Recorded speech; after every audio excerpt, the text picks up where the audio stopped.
السلام عليكم ورحمة الله وبركاته. مرحبا بكم في فيديو جديد. اليوم غادي نديرو طبق محبوب الجماهير، محبوب الشعب الجزائري، لوبيا قريني. طريقة سهلة واقتصادية، ما تسحقوش اللحم.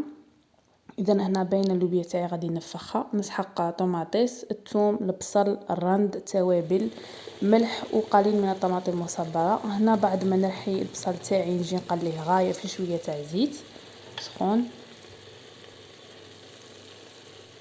من بعد نضيف له التوابل، فلفل الكحل، كركم، سكنجبير، فلفل الاحمر، شويه كمون، شويه كرويه، الرند والملح. من بعد اللي يتقلوا غايه في رحبه نجي نزيد عليهم شويه تاع طماطم مصبره ونزيد نخلوهم يتقلوا غايه.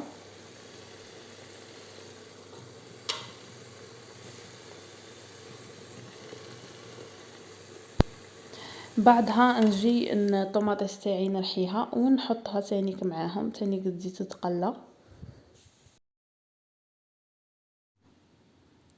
هنا لاصوص نديرو اللوبيا تاعنا تتقلى مع هذيك لاصوص، يعني باش تشرب كاع هذوك لي سافور تاع التوابل والطوماطيس والبصل والثوم اللي درناهم.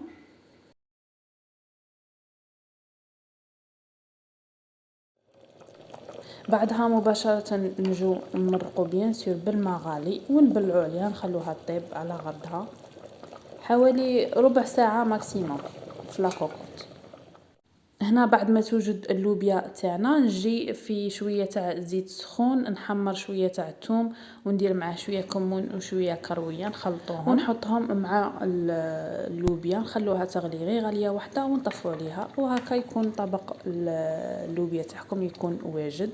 سهله سريعه اقتصاديه. بصحتكم في فيديو جديده ان شاء الله. مع السلامه.